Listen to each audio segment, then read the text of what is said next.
Hi, this is Zach Entwistle. Thanks for taking some time to learn about the home buying process in the greater Tacoma area. In this video, I'm going to go through the steps. I call this Home Buying 101. We're going to go through a lot of things that might be new information for you if you're a first-time buyer. It might be something that you've been through before and it'd be helpful to have a refresher. It also might be good and new information if you're buying from another part of the country or even another part of the state. Rules have changed. And so we try and keep this video updated as often as possible as changes come through. So some encouragements. Number one, we're doing it via video so you're not drinking from a fire hose if we're sitting at a coffee shop and you're feeling a little overwhelmed because there's a lot of information coming at you. The other thing is this allows you to watch it and rewatch it and rewatch it in case you have questions or in case one spouse, for example, is not able to be at the meeting, the other spouse is, they can watch it. There's also down here, at least the last time I did this, there was an ability to speed up the process. So if I talk too slowly or if I talk too fast, you can speed up or slow down the rate of speed, and that way you can get through the information a lot faster. So with that being said, let's get into Home Buying 101. Okay, so right out of the gate, the home buying process.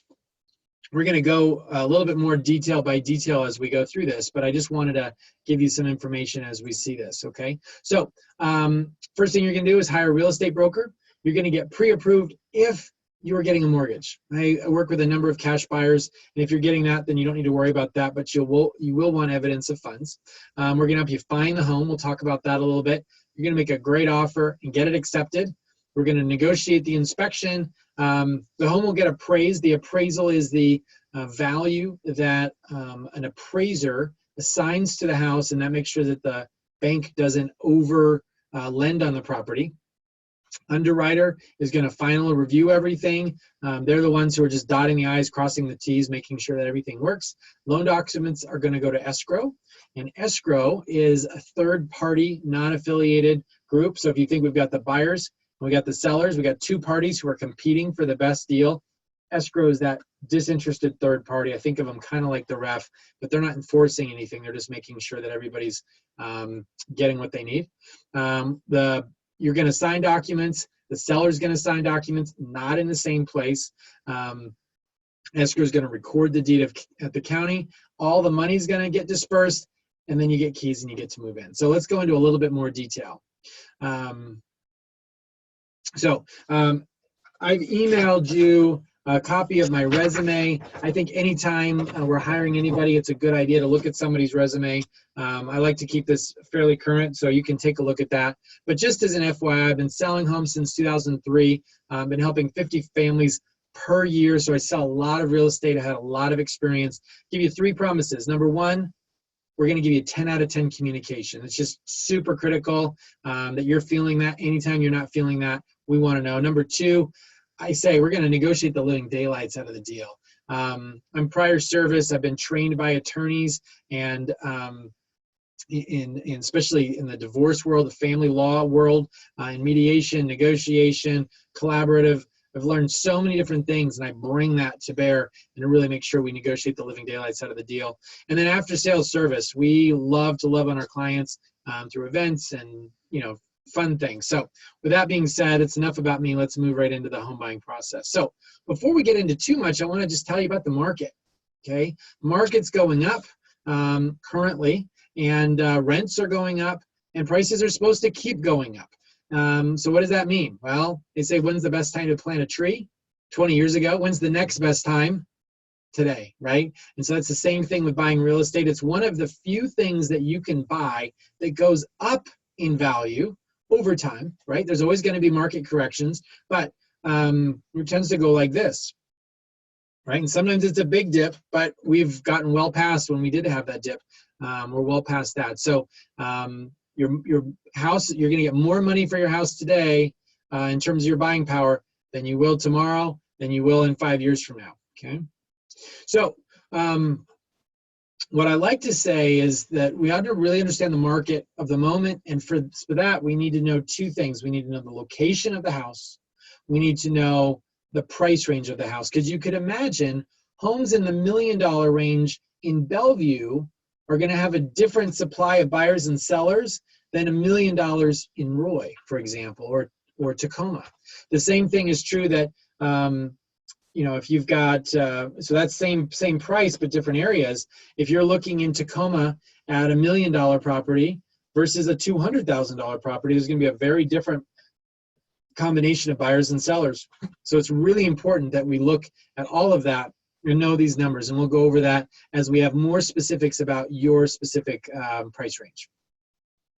So a willing, successful buyer has 3 traits. They're ready, they are willing, and they're able. So what does ready mean? Ready means that you're ready to go lifestyle-wise. Right? Buying a home is a big decision, and it takes some time, right? People have commitments. They've got lots of different things pulling them in a lot of different directions. So you got to be ready to buy. You got to be willing to buy what the market's offering you, right? Just because you like a home doesn't mean you can offer $50,000 less and get it. I just had a potential buyer call me today, and he was calling on one of our listings, and the house was listed at $350,000. He said, "Would your sellers look at a $50,000, $300,000 offer?" And I said, no, in this case, they wouldn't. So we have to be willing to take what the market's offering us, and we have to be able to buy. Able means you're either financially pre-approved with a mortgage lender, which we'll talk about in a little bit, or you've got cash. But if you're not able, then you're not ready. In some cases, people need to get their credit worked on, and that's fine. Sometimes you need to save a little bit for a down payment. That's fine too, but there's also grant programs and down payment assistance programs. We'll get into that a little bit more. So ready, willing, and able. Okay, so let's get into able, right? The financing. So you're either going to get cash, pay cash, or get a mortgage. If you're paying cash, I'm going to need to see bank statements or a letter from your banker or from your investment analyst, your financial advisor, somebody who's got credibility who can say that this buyer has this much cash in the bank, and I want to be able to have it on letterhead, and I want to be able to show it to potential sellers so I can convince and show the validation that we've actually looked at that. Or you're getting a mortgage. There's 3 different types of mortgage. There's cash, there's conventional, FHA, and VA. Your program will depend on what you qualify for. You don't need to remember that, but when you talk to the lender, they're going to talk to you about one of those 3 programs, and you might qualify for all of them. You might qualify for one of them, and there's benefits and drawbacks we'll talk about in a little bit. So when you go and meet with your mortgage person, you're hopefully going to get pre-approved. In fact, I recommend you get all the way what we call credit approved, or a conditional underwritten approval. So kind of the 3 steps, we've got pre-approval or conditional underwriter pre-approval, we've got normal pre-approval, and then we've got pre-qualification. Let's start with pre-qualification first. Pre-qual sounds like a phone call, and that's what it is. You call in, you say, hey, I make this much per month. This is how good my credit is. This is how much I have in the bank. And they can run some very quick calculations and say, based on the numbers you've told us so far, you can qualify for this much money. Pre-approval takes it one step further. Pre-approval means they're asking for documents. So you say you make X number of dollars a month, they want to see pay stubs, right? You say your credit score is this high, they want your social security number to be able to validate that, right? And so, and what a conditional underwritten approval or a credit approval is not only does the lender look at it, but they have a live underwriter take it through the process. That's our ideal. That's our strongest type of pre-approval. Not everybody does that. That's what we recommend. The last thing I'll just say about financing on this slide is I strongly recommend that you work with a local lender. I work with a lot of different buyers. Some people will use USAA, some people will use Quicken, some people will use Rocket. There's all of these different programs. And what I'm going to tell you is that sellers are nervous about those. Agents are nervous about those. I am a USA member. I like them as a company, but I'm going to tell you that I have had more problems with USAA as a buyer's agent and as a listing agent than any other lending institution. And I'm saying that publicly here on video. I don't recommend call center lenders. The same thing is true that if you just were to call the 800 number for Wells Fargo, or I mean, I'm just naming different names. The problem is you might be working with somebody in New Jersey or Detroit or Albuquerque or Tucson. You want somebody who works and lives in Tacoma, UP, Federal Way, anywhere in that area, they know the people, they work on a referral basis. They're going to care more instead of just being a salaried person, and they can just choose not to answer our calls. So definitely work with a local lender. When you sit down with a mortgage person, at a minimum, you're going to need these documents. So I would write these down, and then that way, when you sit down with the lender, just have them already ready. You're going to impress them. Pay stubs, bank statements, tax returns. If you haven't filed for the current year, but you've done an extension, that's totally fine. If you're self-employed, then ask the lender what else you'll need. It depends on what kind of industry you're in, but usually they're going to want P&Ls and your corporate tax returns, etc., and they're going to want to be able to pull your credit. Okay. So to buy a home, right? Even if you're going zero down, and there's lots of different ways to do it, but I want to talk about the what normally is, and we'll talk about the minimums. So down payment, right? Down payment can be as low as 0 if you're going VA, all the way up to, well, you could go all the way up to 100%, which would be a cash purchase. Most people are somewhere between that 0 and 20. In another video, I'll show you why I personally believe that if you're under 50 years old, that you should put minimal down payment. We'll talk about the leveraged aspects of real estate in another video. But you're going to have your down payment, and that's usually what the lender requires. You're going to have your earnest money. Earnest money is money that you're putting down up front when you make that initial offer, and it actually gets deposited and held by escrow. This is money that gets held in trust by escrow. Remember, that third party, and their job is to hold on that money in the off chance that you back out of the deal without a good legal reason. And when I mean a good reason, it just means you changed your mind, right? It doesn't just mean that the inspection failed, or there was something wrong with the financing, or there was an issue with the title. There's all these things that can give you a good reason to back out. But if you just change your mind a week before and you don't really have a good reason why, then the seller gets to keep that money. So earnest money is typically about 1% of the purchase price. So if we're talking $350,000 house, which is our average in this area at this point, you're talking about between $3,000 and $4,000. Now, I want you to know that money goes towards your down payment, towards your closing costs. It does not go to your inspections or your sewer scopes, but it's money that is your money.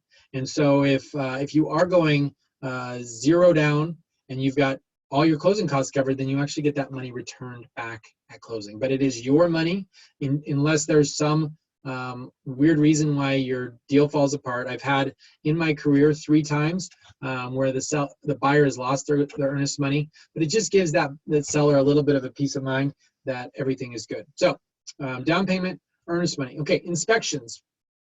The inspection is performed at the time of the inspection. It's paid at the time of the inspection.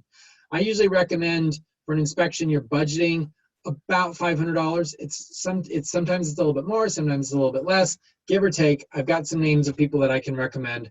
I generally recommend you have two inspections worth, so about $1,000 saved up for inspections. Your sewer scope is about $150 to $200. So let me talk about what those 2 things are, and we'll talk more in a little bit more detail. But your inspection is looking from the roof all the way to the foundation, all the electrical, the plumbing, the structural, everything that's going on with the home. It's kind of like a general practice doctor giving a full medical exam. Okay, so we want to make sure that's looked at. I also, any house that's more than 25 years or older, I'm going to recommend that you have the pipe. So you figure, here's your house, and the wastewater has to come out of the house and it has to go somewhere. It's either going to go to the sewer pipe, typically in the street or in the alley, or it's going to go to a couple holding tanks and then into a drain field. It's called an on-site sewage system or a septic system. That pipe that connects the wastewater to the sewer, if the house is more than 25 years or older, that pipe can cost between $5,000 and $40,000. It is a massively expensive thing you're going to want to take a look at. And what they do is they run a fiber optic cable down the course of that line and looking for tree root intrusions, earth movements, maybe from earthquakes, breakages, erosions. We really want to make sure that there's a strong integrity in that pipe, okay? And so you're going to want to have some money if we're looking at homes 25 years or older. And then every once in a while we'll get a lender that will ask for an appraisal deposit. We're not seeing that as often right now. It's still something you'll pay as part of your closing costs. But that's something there. The one thing I don't have in here is closing costs. And closing costs are not required for you to buy, but a lot of times buyers will pay them. So what are closing costs? Closing costs are your appraisal deposit. They're your loan fees. They are your portion of taxes and insurance, those types of things. So typically it's about 2.5% to 3% of the purchase price is your closing costs. We can get sellers to cover that. And there's some strategies on how we do that. But just know that that's another cost. It's not required to have in terms of cash, but you are going to need to pay it. So you might want to roll that into your purchase price. Okay, next slide. Okay, we're financed. We're ready to go. We're out there. We're willing to make offers. So the first thing I'm going to tell you about making offers is that you want to make offers with the mindset that this is not something that I have to be afraid of. It's more about making like dinner reservations. So what do I mean by that? As it says on the slide, if the home is 80% perfect, make the offer, then make the decision. Here's what I mean. So often I'll see people who will say, I really like the home, but I want to sleep on it. Or I really like the home, but I want to drive by at night. I really like the home, but I want my brother to come look at it. He's got a construction background before I make any commitment. So you're making this offer. What you're doing is you're setting yourself apart from the other buyers and saying, and I'm realizing I should probably move this over so that you're not seeing me the whole time. Anyways, we'll keep it here just for now. Yeah, so dinner reservations, sorry. So making an offer like making dinner reservations, what this is saying is if the home is 80% perfect, make the offer, then make the decision with the understanding that you're just positioning yourself in first position. You're basically making it so that the seller can't accept an offer from anybody else. Okay, you're not saying I'm definitely going to buy it. You're just saying I want to be the only person that the seller is able to talk with anymore. So if you're wanting to drive by it at night, you're wanting to have an inspector look at it, you want your brother-in-law to look at it, you want to meet the neighbors, all of those things are great, but do it after you've made the offer and it's gotten accepted. I've had too many times, especially first-time buyers who are nervous, who think, well, I'm not really sure, so I really want to come take a look at it. They spend 2 or 3 days praying about it, sleeping on it, doing all these things, and then they call me up and say, I'd like to buy the house, and then what happens? The house is already sold, and that doesn't work for anybody, right? So do your research on the house that they've accepted. Don't do it beforehand. You can do a little bit beforehand, but really, if it's 80% perfect, get that offer in. We'll go over offers in a different video, but just know that offers are really, there's a lot of paperwork, but there's 5 fundamentals: price, how much you're paying, when do you get to move in, what's included with the sale, inclusions and exclusions, how can I get out of the deal, and then how am I paying for it, right? That's the terms. Okay, so we talked about making an offer. We do recommend and highly practice what we call practice offers. And practice offers are simply as it sounds. Because the forms change, because the process changes, because you might have experience from another area, you might have worked with a different realtor who has different views on things. We want to make sure you got a chance to look at the forms, review the forms. So we take you out, we look at 2 or 3 properties with you, and then we write a practice offer, and then I'll send you another video like this where I'm going over the video at length so you're really clear about what's involved in the process, and it's something else you can review and review and review. Okay. So in this market, regardless of price point, there's a lot of times if it's a good deal, we're going to have multiple offers. Okay. So the first thing I always recommend with multiple offers is, number 1, don't forget the $1,000 rule. What is the $1,000 rule? Well, the $1,000 rule simply says make your offer such that if somebody beats your offer by $1,000, you wouldn't be kicking yourself. So let's say the house is listed at $350. You're saying I'll go $350, You make a full price offer, and then you find out that somebody else's offer got accepted. We ask, how much was it? How much was it? Turns out it was only $351. Most of my clients would be kicking themselves because that $1,000 is only a couple dollars a month. I mean, like under $6. So, but maybe $350 was the max you're willing to spend, and that's fine. But I don't want you to have any regrets that you didn't make the best offer you could.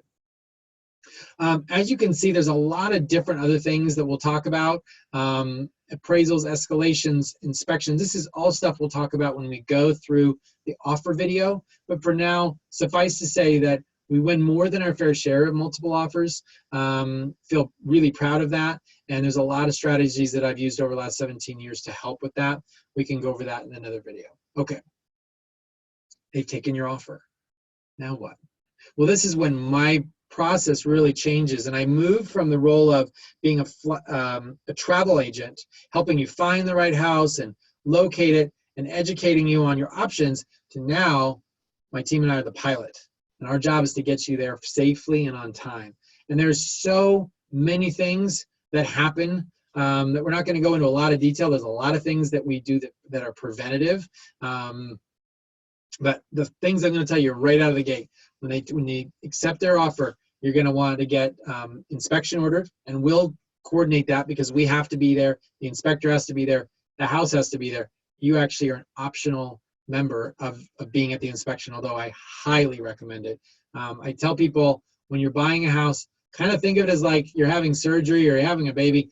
Tell your coworkers, tell your boss, because when it comes to the inspections, we want to make sure that you have time to be able to take time off to be able to do that. Not everybody can, but it's highly encouraged. You're gonna write a check to escrow for the earnest money. Like I said, that's typically in the range about 1%. So if we're 350, we're talking between $3,000 and $4,000, and that gets deposited pretty quickly. You're also going to get home insurance application. So I really believe that when you are buying a home, it's a great time to have your home insurance audited, or not just home insurance, but your entire insurance portfolio audited. Most people who are buying a home, they are going through some sort of life transition. They're getting married. They've gotten divorced. They've had a baby, so they need more space. They've had somebody move out, and so now they're empty nesters. Your insurance needs change as your life changes and your financial situation change. So I've got some great insurance people that I can connect you to that are local, that will give you what I call an insurance audit and make sure that your insurance is covered. And then we're going to order the appraisal. Remember, the appraiser's job is to make sure that the value is what we're thinking it's worth. So we've gotten all that started. During the inspection, we're going to go over, we're going to have the inspection, like we said, from roof to foundation and everything in between. Typically, we're not asking for everything. I've had, as both a listing agent and a buyer's agent, I've had people ask for everything, right? Little chips in the paint. And I'm going to tell you, this is not, unless you're buying new. If you're buying new, then it's very different, right? We can expect perfection at that point. But if we are buying resale, then it's important that we're looking for things that are walk away type items, things that are big deals, right? Roof failures, water leaks, sewer issues, plumbing issues, electrical issues. There's some big issues, but we're not, like those outlet covers. If it's cracked, that's a $5 part or less at your local hardware store, not worth asking for. But after the inspection, we're looking for big ticket items, $300 or more, or things that could cause future problems. So like if your roof is leaking and all you need to do is put a little squirt of tar up there, that's great, but we don't need to ask the seller to do it necessarily. Sometimes we do, sometimes we don't. We'll talk about that in your specific situation. But after the inspection, you've got basically three options. You can say, we'll take it, we're good. You can negotiate, and you can say, hey, I want you to fix this thing or that thing, or I want you to, credit us some money so we can take care of it. So that's option 2. Or option 3 is you walk away. You say, hey, thanks so much. If you do, your earnest money, EM, your earnest money is refunded, which is awesome. And the good news is you don't even have to have the inspection performed to walk away from the deal. That's good news. If you change your mind, you can walk away, and as long as you're within the inspection contingency, you're doing great. Okay, so let's assume that the inspection goes through and we've reached an agreement. At this point, it's going to feel like time is slowing down. Like there was so much urgency and excitement in the beginning when we made the offer, when we got the offer negotiated, all of that to the inspection, negotiating, and all of a sudden it's going to feel like everything is slowed down. Well, that's because really, unless you're paying cash, your lender is doing a ton of things behind the scenes. Here's what I'm going to say. I want you to just be the best client for that lender ever. So if they ask you to do something, they say they need a form, don't push back on them. They're trying to help you, right? Move quickly and get them that form if they need something. The lenders that I connect people to try and anticipate as many problems as ahead of time and get that from you up front, so we're not figuring it out at the last minute. We're getting with a low, if there's an appraisal that's going to be performed, escrow's doing their stuff, the lender's doing their stuff. This is the time you're thinking about packing, you're thinking about paint colors and those types of things. I get this question all the time. When do I get keys? Well, you get keys when you close. So what does that mean? Well, so when you sign your papers, when you sign to say, I promise to pay this money back, you don't get keys then. That's usually a couple days prior to when you own it. You'll come into my office. We'll be there. We make it a celebration. It's really fun. You'll sign the papers. This is at a different time than the seller, okay? It's a different location as well. So you'll sign, then you'll do closing. Closing is when the money is dispersed. So your bank, wherever you're getting the money from, is going to give that money to escrow. Escrow is going to then disperse that to the seller, to tax, to all the different places that need it. And they're also going to go to the county and record that information at the county. And then you get possession. Possession is when you get to move in. Now, possession is not always at the same time as closing, right? If you're in a rental, for example, the owner, the landlord, has ownership interest, but they don't have possession interest. They can't just walk in tomorrow or knock on your door and say, I own the place and I'm getting my floors refinished, so I want to get in. That's not possible. Sometimes possession can happen before closing. Very unusual, but it's possible. There's a lot of factors that play into this, but typically you'll sign, a couple of days later, you'll get ownership, and either on the same day or a couple of days later, you'll get to move in. And then I like to just point out the last slide is at any point, your plans change, you don't want to buy a house, or you decide that we're not the right team to help you out, you can cancel working with us. You owe us nothing. We want to make sure that you're having a great experience. So that pretty much sums up the home buying process. I know it was a lot of information. I would encourage you to watch it and rewatch it again. You can listen to it. We will go over this. There is no test on this, but I like to give this video as a primer so that when we get together, you're going to feel that much more prepared and that much more solid about the home buying process. If you have any questions, you can reach me at 253-820-9808. Otherwise, have a great rest of your day.